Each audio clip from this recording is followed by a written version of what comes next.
कि क्या ध्यान से सुनिए क्या लिखा हुआ।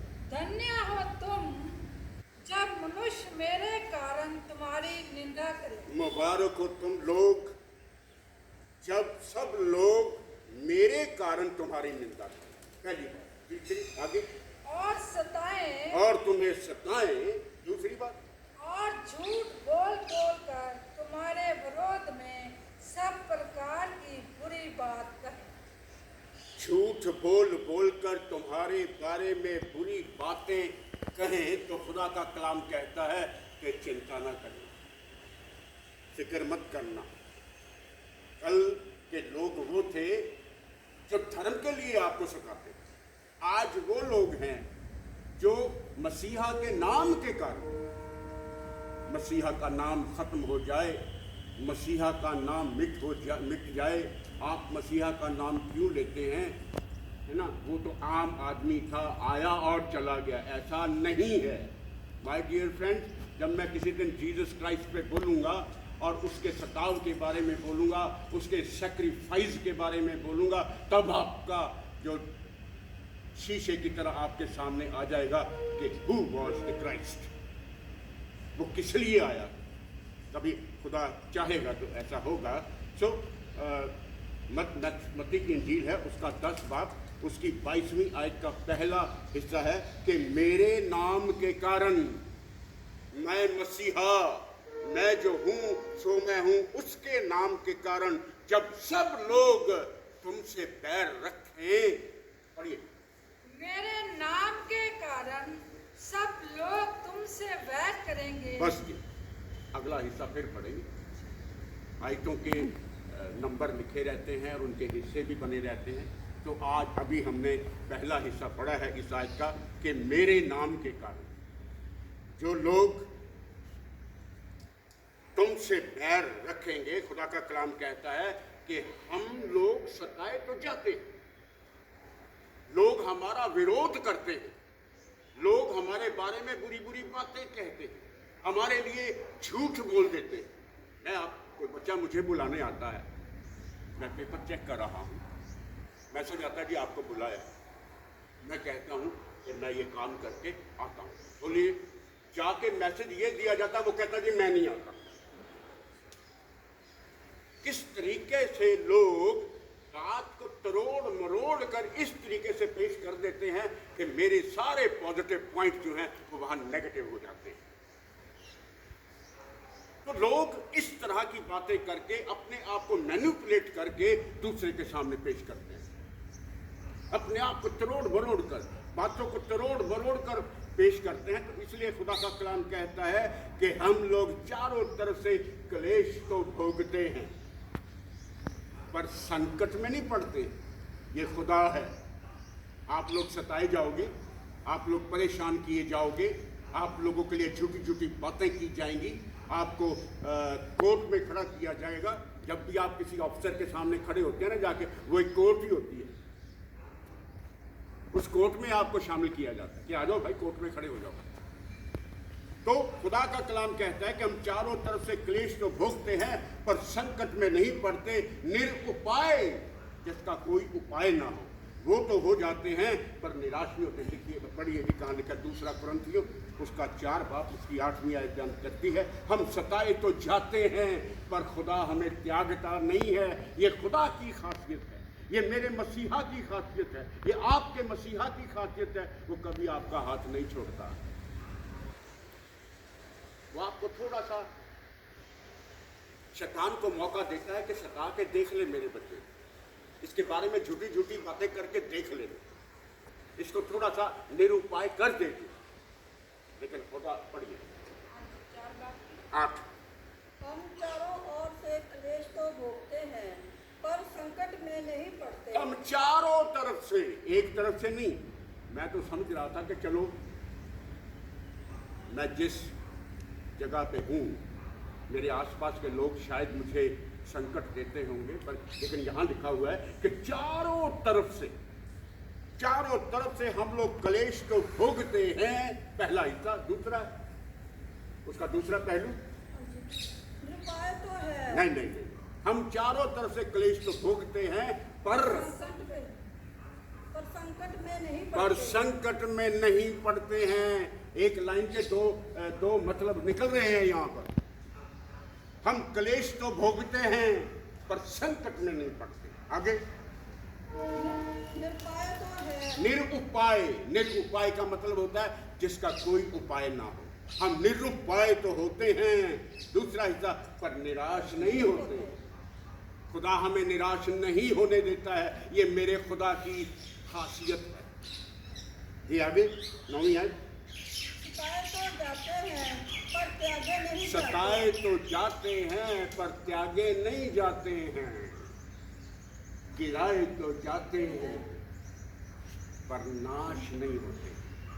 ये खुदा की वाणी है, खुदा का पाक और पवित्र कलाम है। मैं मेरे बच्चों जो आपसे बातचीत कर रहा है, यदि मसीहा के नाम से तुम्हारी निंदा की जाती है तो तुम मुबारक हो। कम से कम आपका नाम तो लिया जा रहा है, कम से कम मसीहा का नाम तो लिया जा रहा है। इस जुबान से चाहे बेशक बुरी बात बोली जा रही है, लेकिन खुदा का नाम तो लिया जा रहा है ना किसी तरीके से। क्योंकि मसीही का आत्मा जो खुदा का आत्मा है तुम पर छाया करता रहता है। पहला पत्रस 4:14। यदि मसीहा के नाम से तुम्हारी निंदा की जाती है तो तुम मुबारक हो, ऐसा लिखा। और खुदा मसीहा की आत्मा जो खुदा की आत्मा है वो आप सब पर छाया करती है। मुझे उम्मीद है कि शायद बच्चों को ये कलाम समझ में नहीं आ रहा होगा, लेकिन ये सीक्वेंस वाइज है। पहली, दूसरी, तीसरी, चौथी, पांचवी, छठवीं और आज 9वीं। मुझे इस कलाम को कंक्लूड करना है, बीच में नहीं छोड़ना है। मुझे इस कलाम को पूरा करना है। आप लोग कोशिश करें, खुदा से मांगे कि खुदा आपको अकल, बुद्धि, विस्डम दे कि आप इन छोटी छोटी बातों को अपनी जिंदगी में काम करने दें। पढ़िए जी, मिल गया। फिर यदि मसीह के नाम के लिए तुम्हारी निंदा की जाती है तो तुम धन्य हो। तो तुम धन्य हो। जितनी निंदा उतना धन्यवाद। खुदा की वाणी है, खुदा का पाक और पवित्र कलाम। क्योंकि आगे पूरा क्योंकि महिमा का आत्मा जो परमेश्वर का आत्मा है तुम पर छाया करता है। परमेश्वर की आत्मा, अनुग्रह, दया, कृपा तुम पर छाया करता। तुम उसकी छत्र छाया में बने रहते। लोग खिलाफ होते हैं तो हो जाएं। लोगों को भरोसा होगा अपने रथों पर, अपने घोड़ों पर, अपने तलवारों पर। मुझे भरोसा मेरे खुदा पर। खुदा की वाणी है, खुदा का पाक और पवित्र कलाम है। मेरे भाइयों, मेरे फ्रेंड्स, मेरे बच्चों, अगर तुम जिंदगी में छोटी छोटी सी परीक्षाओं में पड़ जाओ ना, तो इसे अनंत खुशी की बात समझना कि तुम्हारे परखे जाने से तुम्हारा संयम जो है ना, तुम्हारा धीरज जो है वो बढ़ता। ऐसा लिखा हुआ। और तुम्हारे धीरज के बढ़ जाने से आपका काम जो है ना वो पूरा हो जाता। ये खुदा की वाणी है कि तुम पूरे हो जाओ, तुम सिद्ध हो जाए और तुम्हारे अंदर किसी भी प्रकार की घटी ना हो। पढ़िए कहाँ लिखा है, याकूब की पत्री उसका पहला बाप है, उसकी दूसरी आयत बयान करते हैं कि जब कभी भी तुम छोटी छोटी सी परीक्षाओं में पड़ जाओ, ऐसा लिखा हुआ है, तो इसे आनंद की बात समझना, क्योंकि तुम्हारे विश्वास के परखे जाने के लिए तुम्हारे लिए ये बातें होती। मत इसको तकलीफ दे दो, इसको तंग करो, देखते हैं कि इसका खुदा इसे बचाने आता है या नहीं। कई बार लिखा हुआ था। और मसीहा को लटका दिया और देखते हैं इसका मसीहा, इसका खुदा, इसका बाप इसे बचाने आता है कि नहीं। और तूने औरों को बचाया है, अपने आप को बचा के देख। उस पर तो ऐसी ऐसी परीक्षाएं आई हैं, हम तो कभी ऐसी परीक्षा में पड़े ही नहीं। पढ़िए जिंदगी। आए मेरे भाइयों, जब तुम नाना प्रकार की परीक्षाओं में पढ़ो तो इसको पूरे अनंत की बात, अगर परीक्षाओं में पड़ जाओ तो इसको खुशी की बात समझना, इससे आनंद की बात समझना। क्यों? आगे ये जानकर कि तुम्हारे विश्वास के परखे जाने से धीरज उत्पन्न होता तुम्हारे विश्वास के परखे जाने से धीरज पैदा होता है। चौथी आयत, पर धीरज को अपना पूरा काम करने दो। और उस धीरज को, उस संयम को अपना पूरा काम करने दो। Let him do its job। और जो वो आपको हुक्म कर दे, आपकी आंखों को जो हुक्म हो जाए, आपके हाथों को जो हुक्म हो जाए, उसे पूरा करने में चौकसी करना, और ताकि तुम आयत को पूरा करें। क्या तुम पूरे और स्थिर हो जाओ। ताकि तुम पूरे और सिद्ध, सिद्ध का मतलब होता है बिल्कुल जिसमें कोई कमी नहीं होती, उसे सिद्ध बोलते हैं। ताकि तुम पूरे और सिद्ध हो जाओ और तुम्हारे अंदर, और तुम में किसी बात की घटी ना रहे। और तुम्हारे अंदर किसी भी बात की कमी ना हो, घटी ना हो जाए। अगर आप धीरज से सहते रहेंगे तो कलाम कहता है कि तुम खुदा के राज्य के वारिस हो जाओगे। पहला जो हमने आयत पढ़ी थी, पहली मुबारकबाद पढ़ी थी कि धन्य वो लोग हैं जो मन के दीन हैं, क्योंकि स्वर्ग का राज्य जो है वो उनका है। आप स्वर्ग के राज्य के वासी हो जाओगे। माय डियर फ्रेंड्स, मेरे बच्चों, आपको खुदा के राज्य के वारिस होना है। खुदा आपको बरकतों से मामूर करेगा। और खुदा का कलाम कहता है कि तुम्हारे तो सिर का एक बाल जो है ना, वो भी बांका नहीं कर सकता कोई। ये खुदा की बानी है, जिसका विश्वास खुदा पर है ना, उसका बाल भी बांका नहीं होगा। ये खुदा का कलाम कहता है। वो बढ़ते चले जाएंगे, बढ़ते चले जाएंगे। ये खुदा की बानी। मैथ्यू की इंजील, मत्ती की इंजील आपने खोली थी, उसका 10वां अध्याय था, उसकी 22वीं आयत का दूसरा हिस्सा। अब पढ़ेंगे उसे कि जो लोग अंत तक धीरज रखेगा ना, उसी का उद्धार हो जाएगा। 22 की दूसरा हिस्सा, पर जो अंत तक धीरज धरे रहेगा उसी का उद्धार होगा। उसी का उद्धार होगा। और उसका लूका की इंजील 21 अध्याय उसकी 18 आयत, तुम्हारे सिर का बाल जो है ना, वो भी बांका ना होगा, ऐसा लिखा हुआ। पढ़ दीजिए, बड़ा जरूरी है। लूका 21:18।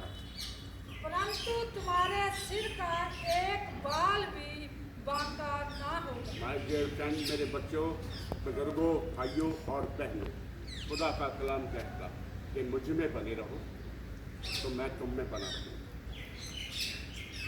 और तुम्हारा चाहे दुश्मन गोलियत बन के सामने आ जाए, तुम्हारे सिर का बाल भी बांका नहीं होगा, क्योंकि तुम खुदा के बेटे हो।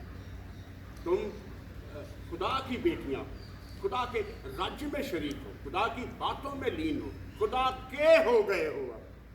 तो ये आखिरी आयत होगी मेरी, जबूरों की पत्री, उसका 121:8 की 8वीं आयत है, लास्ट आयत है। तुम्हारे आने और जाने में लिखा हुआ है कि तुम्हारे आने और जाने में खुदा अब से लेकर के हमेशा तक तुम्हारी रक्षा करेगा। पढ़िए निकालिए। यहोवा तेरे आने जाने में तेरी रक्षा अब से लेकर सदा तक करता रहेगा। सदा तक तुम्हारी रक्षा करता रहेगा तुम्हारे आने में। आना क्यों है? बहुत अच्छी आयत है, बहुत मतलब वाली आयत है कि तुम्हारे आने में, तुम्हारे जाने में, तुम्हारे यहाँ पर आने का मकसद क्या है? Why you have come? क्यों आए हैं? घर से तैयार होकर के आए हैं, अपने आप को तैयार करके आए हैं। खुदा ने अपनी रक्षा, अपना कलाम आपकी जिंदगी में जोड़ दिया है कि आप भरपूरी के साथ आज आपके आने को खुदा पूरा करे। किस काम के लिए आए हैं? किस काम के लिए आए हैं? रोजी रोटी के लिए आए हैं, अपनी दिहाड़ी के लिए आए हैं, अपने बच्चों के लिए आए हैं, बच्चे खुश रहें उनके लिए आए हैं, बच्चों की पढ़ाई लिखाई अच्छी हो जाए इसलिए आए हैं, आप तंदुरुस्त रहें इसलिए आए हैं, आपको कोई बीमारी ना लगे, आपको दवाई यहाँ से मिल जाए इसलिए आए हैं, आप अपना काम पूरे धन, ईमान और इत्मीनान से करें, रूह और सच्चाई से करें इसलिए आए हैं। तो आपके आने में और काम को पूरा करके अपने परिवार में जाने के लिए। शाम को परिवार में जाते बड़े खुश होते हैं, बैठते हैं, सारे चाय वाय पीते हैं और सारे दिन भर की बातों को रिपीट करते हैं। आज मेरे साथ ऐसा हुआ, आज मेरे साथ ऐसा हुआ, आज मुझे ये मिलने के लिए आया, आज मैंने डॉक्टर साहब से इस बारे में बातचीत की। सारा डिस्कशन दोबारा होती है घर में जाकर, हम रिव्यू करते हैं। कभी कभी कलाम को रिव्यू किया करो कि आज हमने कलाम में ये सीखा है, आज हमने कलाम में खुदा से बातचीत की है, आज खुदा ने अपना रूह और मज़ा से मुझे भर दिया है, आज मैं खुदा का हो गया हूं। तो तुम्हारे आने में और उसके पर्पज के और तुम्हारे जाने में, घर और परिवार में वापस जाने के लिए, आपकी ज़रूरतों के लिए, आपकी तमन्नाओं के लिए, आपकी खुशियों के लिए, वो खुदा का कलाम आज कहता है कि मैं सदा के लिए, आज से लेकर सदा तक तुम्हारी रक्षा करता रहूँ। आज के वचन को, आज की डिवोशन को मैं यही पूरा करता हूँ। खुदा पाक, खुदा बेटे और खुदा पाक अपने आंखों को बंद करें, अपने हाथों को जोड़ और दुआ में खुदावन तेरा खासा हमेशा रहम फरमाना है, तेरे रहम